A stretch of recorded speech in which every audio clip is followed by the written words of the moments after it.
Kapampangan words for today. Gakgak and sagakgak.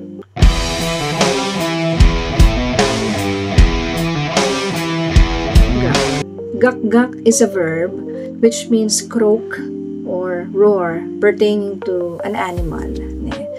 Anti mo, damitang gakgak rin to gakan yung bengi. Wa minuran kasi no karakal. Nakanita. Ngini, ing sagakgak, aliwani man buri sabihan. But it also means sound. Pero pag siya ginamit may ing salitang sagakgak, it's pertaining to a human being. The meaning of sagakgak is a loud and boisterous laugh.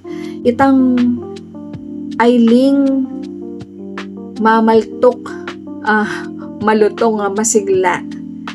Itang masika na sagakgak niya. So, nanti mo, ginamit mo yung word na. Leme katulad na kitang inalbena, sasagakgak yang gambengi. So, gakgak means croak or roar. Para ya karang ayup.